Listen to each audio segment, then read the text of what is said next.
أعوذ بالله السميع العليم من الشيطان الرجيم بسم الله الرحمن الرحيم والذين يكنزون الذهب والفضة ولا ينفقونها في سبيل الله فبشرهم بعذاب أليم يوم يحمى عليها في نار جهنم فتكوى بها جباههم وجنوبهم وظهورهم هذا ما كنزتم لأنفسكم فذوقوا ما كنتم تكنزون. وقال نبينا وحبيبنا محمد صلى الله عليه وسلم من آتاه الله مالا فلم يؤد زكاته مثل له ماله شجاعا أكرعا. ഏറ്റവും ആദരണീയരായ മുഅ്മിനീങ്ങളെ, സഹോദരങ്ങളെ, സർവശക്തനായ അല്ലാഹു സുബ്ഹാനഹു വ തആല നാം ഏവരുടെയും ഈ സംഗമത്തിനെ ഖബൂൽ ചെയ്യുമാറാകട്ടെ. പരിപാവനമായ ജുമുഅ ദിവസത്തിൽ ഒരുമിച്ച് കൂടിയതുപോലെ അനുഗ്രഹീതമായ ജന്നാത്തുൽ ഫിർദൗസിലും നമ്മെ നമ്മുടെ വേണ്ടപ്പെട്ടവരായ മുഴുവൻ ആളുകളോടൊപ്പം ഹബീബുനാ റസൂലുള്ളാഹി തങ്ങളോടൊപ്പം ഒരുമിച്ച് കൂട്ടി അനുഗ്രഹിക്കുമാറാകട്ടെ. എന്തെല്ലാം ഹലാലായ ആഗ്രഹങ്ങൾ, മുറാദുകൾ മനസ്സിൽ കൊണ്ടു നടക്കുന്നതൊക്കെ അള്ളാഹു നിറവേറ്റി തരട്ടെ. ഏതെല്ലാം വിഷമതകളും പ്രയാസങ്ങളും നാമുമായി ബന്ധപ്പെട്ടവർ അനുഭവിക്കുന്നു അതിനെയൊക്കെ അള്ളാഹു മാറ്റിത്തരട്ടെ. വിവിധങ്ങളായ രോഗങ്ങളും വിഷമതകളും പ്രയാസങ്ങളും അനുഭവിക്കുന്ന മുഴുവൻ ആളുകൾക്കും അള്ളാഹു സമാധാനവും ശാന്തിയും ശിഫയും നൽകി അനുഗ്രഹിക്കട്ടെ. മരണപ്പെട്ട് പടച്ചറപ്പിലേക്ക് എത്തിച്ചേർന്ന നമ്മുടെ പള്ളിയുടെ ചുറ്റാകെയുള്ള പള്ളിപ്പറമ്പിലും വിവിധ നാടുകളിലെ പള്ളിപ്പറമ്പുകളിലായി അന്ത്യവിശ്രമം കൊള്ളുന്ന മുഴുവൻ വേണ്ടപ്പെട്ടവരായ ഖബറാളികൾക്കും അല്ലാഹു മഗ്ഫിറത്ത് കൊടുക്കട്ടെ, മർഹമത്ത് കൊടുക്കട്ടെ. സ്വർഗാവകാശികൾ അല്ലാഹു അവരെയും നമ്മയും ഉൾപ്പെടുത്തി അനുഗ്രഹിക്കുമാറാകട്ടെ. ബഹുമാനികളെ, കഴിഞ്ഞ ആഴ്ച ഞാൻ ഇതുമായി ബന്ധപ്പെട്ട ആമുഖ ഭാഗം പറഞ്ഞു പോകുമ്പോൾ മഹാരഥന്മാരായ മുൻഗാമികളായ സ്വഹാബത്തുൽ കിറാം പരിപാവനമായ വിശുദ്ധമായ റമളാൻ എത്താൻ തുടങ്ങിയാൽ അതിന് നാളുകൾക്ക് മുമ്പേ, ദിവസങ്ങൾക്ക് മുമ്പേ തന്നെ അതിനുവേണ്ട ഒരുക്കങ്ങളിൽ അവർ വ്യാപൃതരാകുമായിരുന്നു, തയ്യാറെടുപ്പുകൾ പൂർത്തിയാക്കുമായിരുന്നു. റമളാനിന്റെ പടിവാതിൽക്കൽ എത്തിയ റമളാൻ എത്തിച്ചേർന്നതിന് ശേഷമല്ല അതിന്റെ ഒരുക്കം തുടങ്ങുക. പ്രധാനമായും അവർ അതിനു മുന്നോടിയായി ശ്രദ്ധിച്ചിരുന്ന ചില കാര്യങ്ങളെ കുറിച്ച് നമ്മൾ സൂചിപ്പിച്ചുപോയി. പരിശുദ്ധ ഖുർആനുമായി കുറച്ചുകൂടെ ബന്ധം ദൃഢമാക്കും. രണ്ടാമത്തേത്, തങ്ങളുമായി ബന്ധപ്പെട്ട് കഴിയുന്ന മുഴുവൻ ആളുകളുടെയും ബന്ധങ്ങളും ബാധ്യതകളും ഒന്നുകൂടെ നന്നാക്കി തീർക്കും. എന്തെങ്കിലും അറിവില്ലായ്മ കൊണ്ടോ അശ്രദ്ധ കൊണ്ടോ ഏതെങ്കിലും ഒരു മനുഷ്യന് എന്തെങ്കിലും അർത്ഥത്തിലുള്ള സ്വാതന്ത്ര്യമോ അവകാശ നിഷേധമോ അവന് ബുദ്ധിമുട്ടുണ്ടാക്കുന്ന വിഷയങ്ങളോ ഉണ്ടായിട്ടുണ്ടെങ്കിൽ അതിലൊക്കെ കൃത്യമായി പൊരുത്തപ്പെടുവിച്ച് പരിഹാരം കണ്ടെത്തും. മഹാരഥന്മാരായ സ്വഹാബത്തുൽ കിറാം റമളാൻ എത്തുന്നതിന് മുമ്പേ തന്നെ ശ്രദ്ധിച്ചിരുന്ന മൂന്നാമത്തെ കാര്യമായി കാണാവുന്നത്, നമ്മളൊക്കെ ഒരുപക്ഷെ റമളാൻ എത്തി തീരുന്ന സമയത്തിൽ, റമളാനിന്റെ അവസാനത്തെ ആഴ്ചയിൽ, അവസാനത്തെ വെള്ളിയാഴ്ചയോ അല്ലെങ്കിൽ അതിനെ തുടർന്നോ മാത്രം ശ്രദ്ധിച്ചു തുടങ്ങുന്ന കാര്യം, മഹാരഥന്മാരായ സ്വഹാബത്ത് റമളാനിന് മുമ്പുള്ള ശഅബാൻ തുടങ്ങുമ്പോൾ ശ്രദ്ധിച്ചിരുന്നു എന്നതാണ്. അവരേറ്റവും അടിവരയിട്ടുകൊണ്ട് പ്രത്യേകം ആ വിഷയത്തിൽ ശ്രദ്ധ പുലർത്തിയിരുന്നു എന്നാണ് കാണുക. മഹാന്മാരായ സ്വഹാബത്തിന്റെ ജീവിതത്തിനെ വരച്ചു കാട്ടപ്പെടുന്ന ഭാഗങ്ങളിൽ ഒക്കെ നമുക്കിത് കാണാം. വഅഖ്റജൽ മുസ്ലിമൂന സകാത അംവാലിഹിം വഅഖ്റജൽ മുസ്ലിമൂന സകാത അംവാലിഹിം ലിയതഖവ്വാ ബിഹൽ ളഈഫ് വൽ മിസ്കീൻ അലാ സിയാമി ശഹ്രി റമളാൻ വഅഖ്റജൽ മുസ്ലിമൂന സകാത അംവാലിഹിം. സ്വഹാബത്തിന്റെ ജീവിതത്തിൽ അവർ പ്രത്യേകം ശ്രദ്ധ പുലർത്തിയിരുന്ന വിഷയങ്ങളെ കുറിച്ച് പറയുമ്പോൾ, സകാത്തിന്റെ കാര്യത്തിനെ പരിചയപ്പെടുത്തുമ്പോൾ അവിടെ പറയപ്പെടുന്നത് വഅഖ്റജൽ മുസ്ലിമൂന സകാത അംവാലിഹിം, പരിശുദ്ധ റമദാനിന് ഒരു മാസം മുമ്പ് ശഅബാനിന്റെ നിലാവ് കാണുമ്പോ ആ സമയത്ത് തന്നെ സക്കാത്തിന്റെ കാര്യത്തിൽ അവർ ജാഗരൂകരാകും. സക്കാത്ത് കൊടുക്കേണ്ട അളവ് നോക്കി കൊടുക്കപ്പെടേണ്ട അവകാശികളെ കണ്ടെത്തിയവരിലേക്ക് അത് എത്തിക്കുവാനുള്ള നടപടിക്രമങ്ങൾ ആരംഭിക്കുന്നതാ. എന്താണ് അതുകൊണ്ട് ഉദ്ദേശിക്കപ്പെടുന്നത്? ലിയതഖവ്വാ ബിഹൽ ലഈഫു വൽ മിസ്കീൻ. ലിയതഖവ്വാ ബിഹൽ ലഈഫു വൽ മിസ്കീൻ. സമൂഹത്തിലെ ദരിദ്രരായ ആളുകൾ, ബലഹീനരായ ആളുകൾ, പ്രയാസപ്പെട്ടുകൊണ്ട് ജീവിക്കുന്ന ആളുകൾ, അവർക്ക് ഒരു തരത്തിലുമുള്ള ഭയപ്പാട് വേണ്ട, ഒരു തരത്തിലുമുള്ള ആശങ്ക വേണ്ട. അലാ സിയാമി ശഹ്രി റമളാൻ. പുണ്യമായ റമളാനാണ് വരുന്നത്. ഈ റമളാനിലെ കടുത്ത ചൂടിലായി എങ്ങനെയാണ് പടച്ച റബ്ബേ ഞാൻ നോമ്പെടുക്കുക? നിത്യേനയുള്ള അന്നത്തിന് വേണ്ടി, അന്നുള്ള ഉപജീവനത്തിന് വേണ്ടി അന്നന്ന് വീട് വിട്ട് പുറത്തിറങ്ങി പണിയെടുത്ത് വന്നാലല്ലാതെ, മാർക്കറ്റിൽ പോയി വിയർപ്പൊഴുക്കി ചുമടെടുത്ത് കഷ്ടപ്പെട്ട് കിട്ടുന്ന വരുമാനത്തിൽ നിന്നുമല്ലാതെ ഓരോ ദിവസത്തെയും അന്നത്തിന്റെ വക കണ്ടെത്താൻ കഴിയാത്തവനാണല്ലോ ഞാൻ. എന്റെ കുടുംബത്തിനെ എങ്ങനെയാണ് റമളാനിൽ എനിക്ക് അവരെ പോറ്റുവാൻ കഴിയാം? അതുകൊണ്ട് തന്നെ ഈ പരിശുദ്ധമായ റമളാൻ മുമ്പിലേക്ക് എത്തുമ്പോ കടുത്ത ചൂടാണല്ലോ അല്ലാ. ഈ എരിപുരിയുന്ന വെയിലത്ത് എങ്ങനെയാണ് പരിശുദ്ധമായ റമളാനിനെ വേണ്ടതുപോലെ സൂക്ഷിക്കാൻ കഴിയാം? അതെനിക്ക് കഴിയില്ലല്ലോ. നിരാശയോടെ ഓർത്തിരിക്കുന്ന മുസ്ലിമീങ്ങൾക്ക് അള്ളാഹുവിന്റെ വിശുദ്ധ റസൂലിന്റെ പുണ്യമായ സ്വഹാബത്തിന്റെ മാതൃകയാണ് പറയാ. നമുക്കറിയാമല്ലോ, പരിശുദ്ധ റമളാനിന്റെ അവസാനത്തെ പത്തെത്തുമ്പോഴാണ് സക്കാത്തിന്റെ വിഷയം നമ്മൾ ചർച്ച ചെയ്യാം. സക്കാത്തിനെ കുറിച്ച് പറയാം. സക്കാത്ത് നിസാരമായ വിഷയമല്ല. നമ്മുടെ കുടുംബങ്ങളിൽ, നമ്മുടെ വീടുകളിൽ നാം നിത്യേന ചെയ്തുകൊണ്ടിരിക്കുന്ന പരിശുദ്ധ ദീനിന്റെ കർമ്മങ്ങൾ, ഇബാദാത്തുകൾ, അതിൽ ചിലതിന് നമ്മൾ വലിയ പ്രാധാന്യം നമ്മുടെ ജീവിതത്തിൽ അള്ളാഹുവിന്റെ തൗഫീഖ് കൊണ്ടുണ്ടായി. എന്തുകൊണ്ടുണ്ടായി? ഓരോ കർമ്മങ്ങളും ഒരു മനുഷ്യന്റെ ജീവിതത്തിൽ ചെയ്യുന്ന കാര്യങ്ങൾ, ചെയ്യാൻ പാടില്ലെന്ന് കരുതിക്കൊണ്ട് മാറി നിൽക്കുന്ന കാര്യങ്ങൾ, ഇത് വെറുതെ ഒരു പാഠം കൊണ്ട് അല്ലെങ്കിൽ ഏതെങ്കിലും തരത്തിലുള്ള ചെറിയ അറിവുകൾ കൊണ്ട് മാത്രം നമ്മിൽ ഉണ്ടായ കാര്യമല്ല. അത് നമ്മുടെ ജീവിതത്തിന്റെ വിവിധ ഘട്ടങ്ങളിലൂടെ കണ്ടും കേട്ടും പഠിച്ച അറിവുകളിലൂടെ നമ്മെ സ്വാധീനിച്ച ഒരുപാട് ഘടകങ്ങൾ ഒത്തുവന്നപ്പോഴാണ് പരിശുദ്ധമായ ദീനിന്റെ പല കർമ്മങ്ങളും മുറപ്രകാരം ഒരു പരിധിവരെയെങ്കിലും നമ്മൾ നിർവഹിച്ചു പോവുക.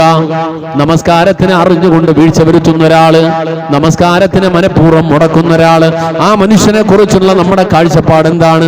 അങ്ങനെ മനഃപൂർവ്വം ഒഴിവാക്കുന്ന ഒരു മനുഷ്യനെ കുറിച്ചുള്ള കാഴ്ചപ്പാട് നമുക്ക് എങ്ങനെയായിരിക്കും? അയാളോടുള്ള സഹകരണം എങ്ങനെയായിരിക്കും? നമസ്കാരത്തിന്റെ വിഷയത്തിൽ നമ്മിൽ ഭൂരിപക്ഷം വരുന്ന ആളുകൾ, മുസ്ലിമീങ്ങളിൽ, വിശ്വാസികളിൽ ഭൂരിപക്ഷം വരുന്ന ആളുകൾക്കും ഏകദേശം ഒരു ധാരണയുണ്ട്. നമസ്കാരം ഒരു മുസ്ലിമിന്റെ ജീവിതത്തിലെ ഏറ്റവും പരമപ്രധാനമായ ഇബാദത്താണ്. നമസ്കാരമില്ലാതെ ഒരു മുസ്ലിമിന്റെ ദൈനംദിന ജീവിതമില്ല.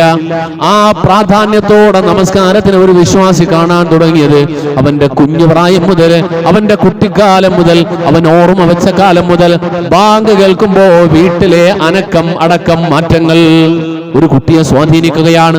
നമ്മളൊന്ന് ഓർത്തു നോക്കിയാൽ നമുക്കും അത് ബോധ്യമാണ്. നാമും നമസ്കാരം തുടങ്ങിയത് ഇന്നോ ഇന്നലെയോ ആയിരിക്കില്ല. കുഞ്ഞു പ്രായം മുതലേ നമസ്കാരം തുടങ്ങിയവരുണ്ട്. വളരെ കുറച്ചാളുകൾ പിന്നീട് ഏതെങ്കിലും ഒരർത്ഥത്തിലുള്ള കാരണങ്ങളാൽ പിന്നീട് തുടങ്ങിയവരുണ്ട്. എല്ലാവർക്കും അല്ലാഹു പുറത്തു തരട്ടെ. നമ്മുടെ നമസ്കാരങ്ങളെ പൂർണ്ണമായും അല്ലാഹു സ്വീകരിക്കട്ടെ. ഇരിക്കുന്ന എല്ലാവരും മുസ്ലിമീങ്ങളാണ്. നമ്മളെല്ലാവരും നമ്മൾ നമസ്കരിക്കുന്നു. 5 നേരം പരമാവധി നിസ്കാരത്തിന്റെ കാര്യത്തിൽ ശ്രദ്ധിക്കുന്നു. വരാൻ പോകുന്ന റമളാനിലെ നോമ്പ് നമ്മൾ ശ്രദ്ധയോടുകൂടി പിടിച്ചുവിടാൻ നമ്മൾ ആഗ്രഹിക്കുന്നു, അതിനുവേണ്ടി ഉദ്ദേശിക്കുകയാണ്. ഹജ്ജ് കർമ്മത്തിന്റെ പ്രാധാന്യം അറിഞ്ഞ് മനസ്സിലാക്കിയവർ അതിനുവേണ്ടി ഒരുങ്ങുന്നു. ഈ കാര്യങ്ങൾ ഓരോന്നും നമ്മൾ ചെയ്യുമ്പോൾ അതിന് വേണ്ട പ്രാധാന്യത്തോടെ ചെയ്യുന്ന ഒരു സ്വഭാവം നമ്മിൽ കണ്ടാൽ അത് ഏതെങ്കിലും പഠനത്തിലൂടെ മാത്രം ഉണ്ടാകുന്ന ഒന്നല്ല. നമ്മുടെ ചെറുപ്രായത്തിൽ നമ്മളെ സ്വാധീനിക്കുന്ന കാഴ്ചകൾ, മുസ്ലിമീങ്ങൾ ഭൂരിപക്ഷവും സാമൂഹിക തിന്മകളിൽ അത്യാവശ്യം ദീനീ ബോധമുള്ള ആളുകളൊക്കെ, ചെറിയ തോതിലെങ്കിലും ഇസ്ലാമുമായി ബന്ധപ്പെട്ട് ജീവിക്കുന്നവരൊക്കെ സാമൂഹിക തിന്മകളിൽ നിന്നും ഒഴിഞ്ഞു നിൽക്കാറുണ്ട്. മദ്യപാനം നടക്കുന്ന കൂട്ടുകാര്, കുടുംബക്കാരും ഒക്കെ ചേർന്നുകൊണ്ട് വീട്ടിലെയോ കുടുംബത്തിലെ ഒരു സന്തോഷത്തിന്റെ ഭാഗമായി പാർട്ടിയാണെന്ന് പറഞ്ഞിരിക്കുമ്പോഴും മുസ്ലിമായ ഒരു മനുഷ്യൻ അതിൽ നിന്നും മാറി നിൽക്കാൻ ശ്രമിക്കും. അവന്റെ മനസ്സതിനെ താല്പര്യപ്പെടില്ല, അവന് നാണക്കേടുണ്ടാകും, അവന് ഒളിച്ചും പാത്തുമായിരിക്കും ചെയ്യുക. എന്തേ കാര്യം? അവന്റെ മനസ്സിന്റെ ഉള്ളിൽ ചെറുപ്രായത്തിലേ തന്നെ പതിഞ്ഞ ഒരു അറിവാണത്. അത് വലിയ കിതാബുകളൊന്നും ഓതി പഠിച്ചിട്ടല്ല, അവന് ചെറുപ്രായത്തിലേ കിട്ടാണ് ഇത് ചെയ്യേണ്ടതാണ്, ഇത് ചെയ്യാൻ പാടില്ലാത്തതാണ്, ഇത് ചെയ്യേണ്ടതാണ്, ഇത് ചെയ്യാൻ പാടില്ലാത്തതാണ്. ഞാൻ പറഞ്ഞു വരുന്നത് സക്കാത്തിന്റെ വിഷയം പറയുമ്പോ, സക്കാത്ത് നമ്മളിൽ പലരും കരുതുന്നത് സക്കാത്ത് ഒരു ഐച്ഛികമായ കർമ്മമാണ് എന്ന് കരുതുന്നവരുണ്ട്. റമദാനിന്റെ അവസാന വെള്ളിയാഴ്ച ഉസ്താദ് പറയുമ്പോ പിന്നെ ഓർമ്മ വന്നിട്ട് പിന്നെ എന്തെങ്കിലുമൊക്കെ എടുത്ത് അതിൽ നിന്ന് എന്തെങ്കിലുമൊക്കെ മുമ്പിലെത്തുന്ന ആളുകൾക്കൊക്കെ കൊടുത്തു തീർത്താൽ സക്കാത്ത് കഴിഞ്ഞു എന്ന് മനസ്സിലാക്കുന്ന ആളുകൾ ആ സമൂഹത്തിൽ ഭൂരിപക്ഷവും. അറിയോ സക്കാത്തിന്റെ പ്രാധാന്യം? പരിശുദ്ധ ദീൻ സക്കാത്തിന് നൽകിയിട്ടുള്ള സ്ഥാനം, ഒരു വിശ്വാസി തന്റെ കർമ്മപദത്തിലൂടെ ചെയ്തു തീർക്കേണ്ട ആരാധനകളിൽ പരിശുദ്ധ ദീനുൽ ഇസ്ലാം എണ്ണിയ മൂന്നാമത്തെ അമല് സക്കാത്താണ്. ഇത് കഴിഞ്ഞാണ് നോമ്പ്. എന്നാൽ നമ്മൾ ഇസ്ലാം കാര്യം എണ്ണി പറയുമ്പോ, അറിഞ്ഞോ അറിയാതെയോ പറയുമ്പോ പോലും എങ്ങനെയോ ഏതോ രൂപത്തിലൂടെ നമുക്കിടയിൽ സക്കാത്തിനേക്കാളും സക്കാത്തിന്റെ ക്രമം തന്നെ മാറിപ്പോയിട്ടുണ്ട്. കലിമത്തു ഷഹാദ, നമസ്കാരം, നോമ്പ്, സക്കാത്ത്, ഹജ്ജ്, ഇങ്ങനെയാണ് പറയാറല്ലേ? എന്നാൽ ഈ ഇസ്ലാം കാര്യം പഠിപ്പിച്ച പരിശുദ്ധ റസൂലിന്റെ തിരുവചനങ്ങൾ, അത് പഠിപ്പിക്കപ്പെട്ട ക്രമം ഇങ്ങനെയല്ല. ഷഹാദത്തു അല്ലാ ഇലാഹ ഇല്ലല്ലാഹ് വതുഖീമസ് സ്വലാഹ് വതുതിയസ് സക്കാത്ത്. കലിമത്തു ഷഹാദ അനുസരിച്ചിട്ടുള്ള പ്രാവർത്തിക ജീവിതം, ദൈനംദിന ജീവിതത്തിൽ ഷഹാദ അനുസരിച്ചിട്ടുള്ള ജീവിതം ഉണ്ടാകണം. അത് കഴിഞ്ഞാൽ 5 നേരത്തെ നമസ്കാരം മുറപ്രകാരം കൃത്യമായി നിർവഹിക്കണം. അത് കഴിഞ്ഞാൽ നിനക്ക് നിർബന്ധമാകുന്ന കാര്യം സകാത്തിനെ കൃത്യമായിട്ട് കൊടുത്തുവിടണേ. അത് കഴിഞ്ഞാൽ തസൂമ റമളാൻ, പരിശുദ്ധമായ റമളാനിൽ നോമ്പ് അനുഷ്ഠിക്കണം.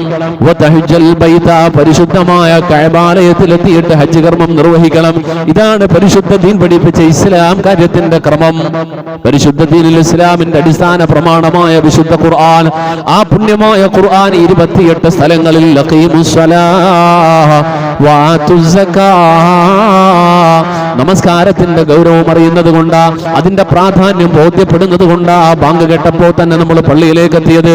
ഇവിടെ അതിനുവേണ്ടി നമ്മൾ താല്പര്യത്തോടെ ഇരിക്കുന്നതെങ്കിൽ ഈ നമസ്കാരത്തിനോടൊപ്പം, നമസ്കാരത്തിന്റെ പ്രാധാന്യത്തോടൊപ്പം അല്ലാഹു ചേർത്ത് പറഞ്ഞ അടുത്ത അമലേതെന്നറിയുമോ? സകാത്ത് കൊടുക്കലാണ്.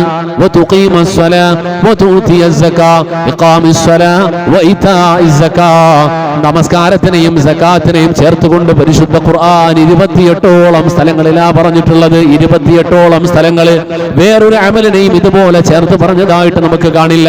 90 ചെല്ലുവാനും സ്ഥലങ്ങളിൽ നിങ്ങൾക്ക് അല്ലാഹു നൽകിയ ധനം, പടച്ചറബ് നിങ്ങൾക്ക് നൽകിയ നിഅമത്ത്, അതിനെ നിങ്ങൾ ദരിദ്രരിലേക്ക്, അവശരിലേക്ക്, ഈ സൗഭാഗ്യം ലഭിക്കാതെ പോയ മനുഷ്യരിലേക്ക് വിതരണം ചെയ്യണേ, അവർക്ക് കൂടെ വിഹിതം ചെയ്യണേ.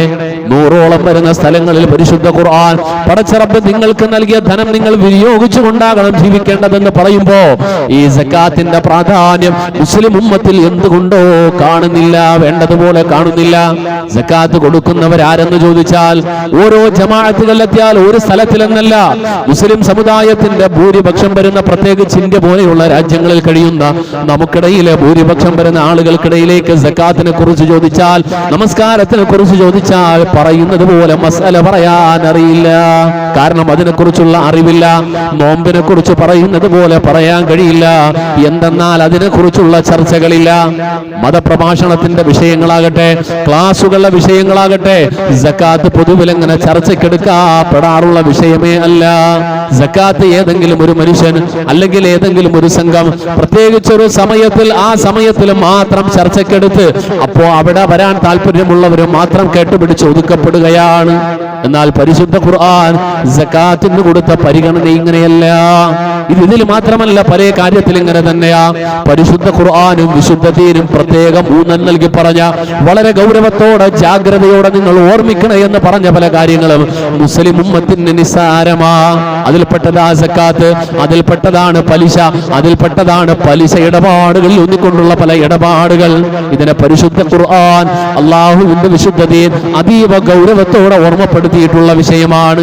എന്നാൽ പരിശുദ്ധ ദീനും ഖുർആനും പരിശുദ്ധ ഇസ്ലാമും വലിയ പ്രാധാന്യം കൊടുത്തിട്ടില്ലാത്ത പല കാര്യങ്ങളും മുസ്ലിം ഉമ്മത്തിന്റെ വലിയ സംഭവങ്ങളാ, ഭയങ്കര പ്രാധാന്യമാ. അള്ളാഹുവിന്റെ വിശുദ്ധ ഖുർആൻ സക്കാത്തിന് കൊടുത്ത പരിഗണന, ആ സക്കാത്തിന്റെ പരിഗണന മനസ്സിലാക്കിയത് കൊണ്ടാ പരിശുദ്ധ റമളാൻ എത്തുമ്പോ സക്കാത്തിന്റെ മാസം റമളാനാണെന്ന് ധരിച്ചവരുണ്ടെങ്കിൽ സക്കാത്തിന്റെ പ്രത്യേകിച്ചൊരു മാസമില്ല, സക്കാത്തിന്റെ പ്രത്യേകിച്ച് പൊതുവായൊരു സമയമില്ല. സക്കാത്ത് വ്യക്തിപരമായ ബാധ്യതയാണ്. ഓരോ മുസ്ലിമിനും സാമ്പത്തിക ശേഷി നിശ്ചിത അളവിലേക്ക് എത്തപ്പെട്ടാൽ അവന് ആ അളവെത്തുന്ന സമയത്ത്, സമയമെത്തുന്ന സമയത്ത് ആ വ്യക്തിക്ക് നിർബന്ധമാകുന്നത് ആ സക്കാത്ത്. അതിന് ഒരു എല്ലാ ആളുകൾക്കും ഒരേപോലത്തെ സമയമല്ല, അതിന് പ്രത്യേക മാസമില്ല, അതിന് പ്രത്യേക കാലമില്ല. ഒരു കച്ചവടക്കാരനെ സംബന്ധിച്ചിടത്തോളം ഇന്നത്തെ ദിവസം ഈ 2026 ജനുവരി മാസം 30-ാം തീയതി ഒരാൾ കച്ചവടം തുടങ്ങിയാൽ അയാൾക്ക് സക്കാത്ത് നിർബന്ധമാകുന്നത് അടുത്ത ജനുവരി 30-ന് അല്ല. പ്രത്യേകം മനസ്സിലാക്കിക്കോ. ഒരു വർഷം എത്തുമ്പോഴെന്ന് നമ്മൾ പറയുമല്ലോ, ഒരു വർഷം എത്തുന്നത്, സക്കാത്തിന്റെ ഒരു വർഷം എത്തുന്നത് ഈ ജനുവരി 30-ന് തുടങ്ങുന്നവന് അടുത്ത ജനുവരി 30-ന് അല്ല. പിന്നെപ്പോഴാ? അടുത്ത ജനുവരി 16-ാം തീയതിയാകുമ്പോ അവന്റെ സക്കാത്തിന്റെ കണക്ക് നോക്കാൻ സമയമായിരിക്കുന്നു. മനസ്സിലായിട്ടുണ്ടാവില്ല. പരിശുദ്ധ ദീനുൽ ഇസ്ലാമിൽ കണക്കുകൾ കൂട്ടപ്പെടേണ്ടത് ഗ്രെഗോറിയൻ കലണ്ടർ പ്രകാരമല്ല. പരിശുദ്ധ റസൂൽ നബിയുന മുഹമ്മദ് റസൂലുള്ളാഹിന്റെ ഹിജ്റ മുതൽ ആരംഭിച്ച പുണ്യപ്രവാചകന്റെ അനുയായികൾ ഇതാണ് അനുധാവനം ചെയ്യേണ്ടതെന്ന് സയ്യിദുന ഉമറുൽ ഫാറൂഖ് തങ്ങൾ പ്രത്യേകം ഊന്നൽ നൽകിക്കൊണ്ട് പരിചയപ്പെടുത്തിയ ഹിജ്റ കലണ്ടർ പ്രകാരമാണ് കാലവും വർഷവും കണക്കാക്കേണ്ടത്. അങ്ങനെ അത് നോക്കി കണക്കാക്കി ഇന്ന് 30-ാം തീയതി ഇന്നത്തെ ദിവസമായി കൂട്ടിയാൽ എങ്ങനെ? ഇനി ഷഅബാൻ 11 എന്ന് കൂട്ടിയാൽ കുഴപ്പമില്ല. അടുത്ത ഷഅബാൻ 11 ആകുമ്പോ ഒരു വർഷമായി. അറബി കണക്ക് വെച്ചാണ്, ഹിജ്റ കലണ്ടർ പ്രകാരം കൂട്ടണം. അങ്ങനെ കണക്ക് നോക്കി അടുത്ത ഒരു വർഷമാകുമ്പോൾ കൃത്യമായിട്ടും അവന്റെ സമ്പത്തിന്റെ സക്കാത്തിന്റെ കണക്ക് നോക്കി സക്കാത്ത് മാറ്റിവെച്ചിരിക്കണം. അതിൽ പിന്നെ ഒരു ദിവസം താമസിപ്പിക്കാൻ പാടില്ല. എങ്ങാനും മലക്കുൽ മൗത്ത് വന്നുപോയി റൂഹ് കൊണ്ട് പിരിഞ്ഞു പോകുന്ന അവസ്ഥ വന്നാൽ, നമസ്കാരത്തിന് ഒരാള് ബന്ധിപ്പിച്ചു കഴിഞ്ഞാൽ, നമസ്കാരത്തിന് ഒരാളെ മനഃപൂർവ്വം മാറ്റിവെച്ചാൽ ആ മനുഷ്യന് എന്തെങ്കിലും ഒരു ന്യായീകരണമുണ്ടോ? എന്തെങ്കിലും മറുപടി പറയാനുണ്ടോ? എന്റെ പ്രിയമുള്ളവരെ, എത്രത്തോളം ചിന്തിക്കേണ്ട വിഷയമാണെന്നറിയുമോ? നമ്മൾ ഈ ഒരുമിച്ചിരിക്കുന്ന നമ്മൾ ഓരോരുത്തരുടെയും അല്ലാഹു റബ്ബുൽ ആലമീൻ നമുക്ക് നൽകിയ സൗഭാഗ്യങ്ങളായി ഇന്ന് നമ്മൾ എണ്ണുന്ന നമ്മുടെ സമ്പാദ്യമുണ്ടല്ലോ. ആ സമ്പാദ്യത്തിൽ എത്ര ആളുകൾക്കാണ് സ്വന്തം വിയർപ്പൊഴുക്കി അധ്വാനിച്ച് കിട്ടിയ നാണയത്തുട്ടുകളിൽ നിന്നും വാങ്ങിച്ച് ശേഖരിച്ച സമ്പത്ത് എന്ന് പറയാൻ കഴിയാ? ഈ കാണുന്ന കട, ഈ കാണുന്ന ഭൂമി, ഈ വീട്, അല്ലെങ്കിൽ ഈ സമ്പാദ്യം, ഇത് എന്റെ വിയർപ്പൊഴുക്കി ഞാൻ തൊഴിലെടുത്ത് വാങ്ങിയ സമ്പത്തിനാൽ വാങ്ങിയ ധനമാണെന്ന് പറയാൻ കഴിയുന്നത് എത്രയാ ഉള്ളത്? നല്ലൊരു ശതമാനം മനുഷ്യരുടെയും കയ്യിലുള്ള ധനമേതെന്നറിയുമോ? തങ്ങളുടെ മാതാപിതാക്കളുടെ ധനം, പൗരാണികമായ സ്വത്ത്, പാരമ്പര്യമായ അവകാശമായി കിട്ടിയ സ്വത്താണ് പലരുടെയും കയ്യിലുള്ളത്. ആ സ്വത്ത് നമ്മുടെ കയ്യിലേക്ക് വരുമ്പോ, ഒരു ഉപ്പ മരണപ്പെടുമ്പോ, ഒരു പിതാവ് മരണപ്പെടുമ്പോ, ഈ ഇരിക്കുന്ന ഞാനും നിങ്ങളും അടക്കമുള്ള മുഴുവൻ ആളുകളും ഓർത്തുകൊള്ളണേ, അള്ളാഹുവിന്റെ പരിശുദ്ധ ഖുർആൻ നമസ്കാരത്തിന് കൊടുത്ത അതേ പ്രാധാന്യത്തോടെ പറഞ്ഞു, നിസ്കരിച്ചു കഴിഞ്ഞോ പിന്നെ ചെയ്യേണ്ടത് സക്കാത്താണ്, പിന്നെ കൊടുക്കേണ്ടത് സക്കാത്താണ്. ആ സക്കാത്ത് കൊടുക്കാൻ ഞാൻ ബാധ്യസ്ഥനാണോ?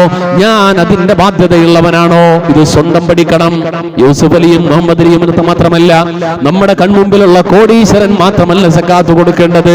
നമ്മുടെ മുമ്പിലുള്ള സമൂഹത്തിലെ ഇന്ന് മലയാളികളിൽ 50% ഉറപ്പിച്ച് പറയാം, സക്കാത്ത് കൊടുക്കേണ്ടവരാണ്, കൊടുക്കേണ്ടവരാണ്, കൊടുക്കേണ്ടവരാ.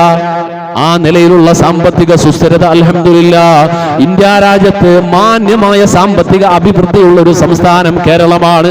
ആ കേരളത്തിലെ മുസ്ലിം സമുദായത്തിൽ 50% വരുന്ന ആളുകൾ സക്കാത്ത് കൊടുക്കേണ്ടവരാണെന്ന് നമുക്ക് ബോധ്യമുണ്ടെങ്കിൽ, ആ 50%-ൽ 50 പേരല്ലെങ്കിൽ 50% ആളുകൾ നമ്മുടെ നാട്ടിലുമുണ്ട്, നമ്മുടെ മഹല്ലത്തിലുമുണ്ട്.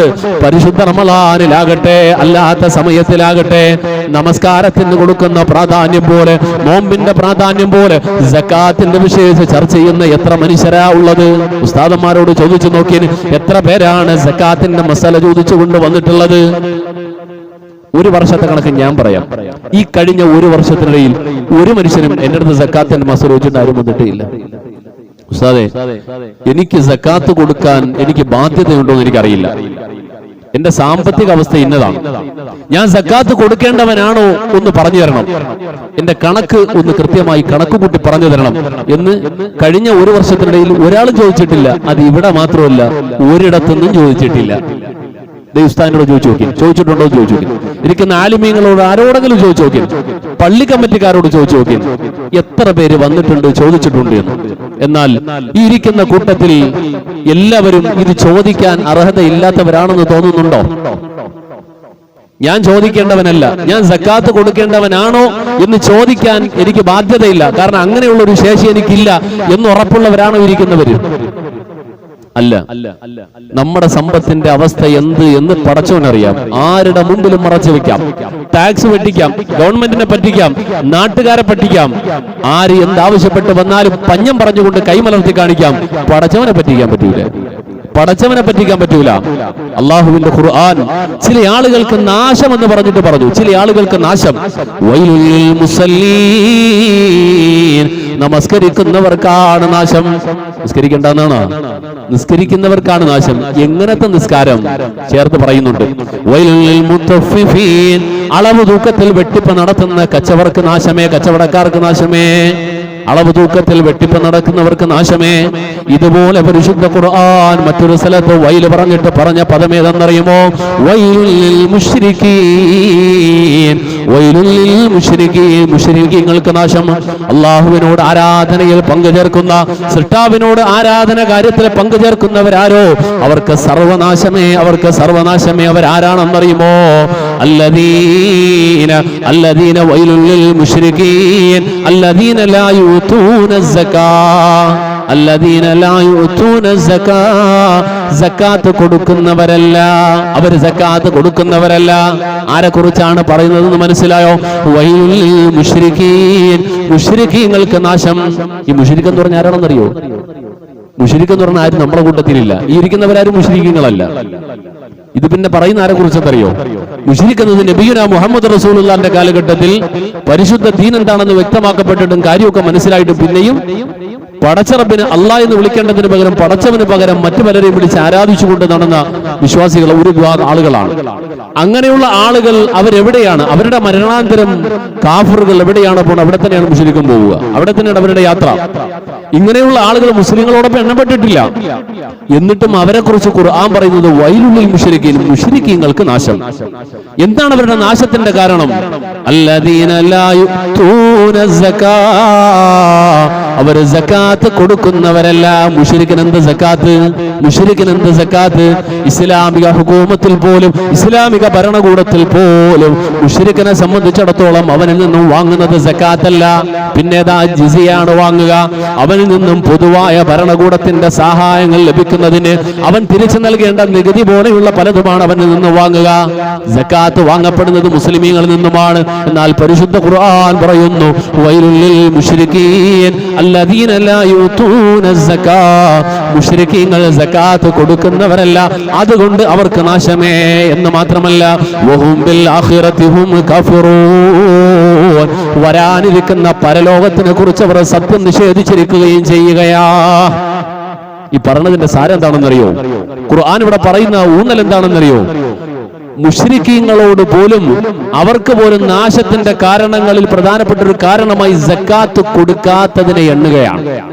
വലം യൻഖുസുൽ മീസാൻ വലം യൻഖുസുൽ മിക്യാല വൽ മീസാൻ. ലോകാവസാനത്തിന്റെ മുന്നോടിയായി ലോകം കാണുന്ന പല ദുരന്തങ്ങളെ കുറിച്ച് എണ്ണപ്പെടുമ്പോ അഷ്റഫുൽ ഖൽഖ് നബിയുനാ മുഹമ്മദ് റസൂലുള്ളാഹ്, അല്ലാഹുവിന്റെ റസൂല് കുറെ കാര്യങ്ങളെ ഇങ്ങനെ എണ്ണി പറഞ്ഞിട്ട് പറഞ്ഞു, ഏതൊരു സമൂഹത്തിൽ സക്കാത്ത് കൊടുക്കപ്പെടുന്നില്ലയോ, ഏതൊരു സമൂഹത്തിൽ അളവ് തൂക്കത്തിൽ വെട്ടിപ്പ് കാണിക്കപ്പെടുന്നോ അവർക്ക് ഇന്ന നാശമുണ്ട്. സക്കാത്തിന്റെ വിഷയം നിസാരമല്ല. പരിശുദ്ധ ഖുർആൻ എത്ര ഗൗരവത്തോടെയാണ് നമ്മളോട് പറഞ്ഞതെന്നറിയുമോ?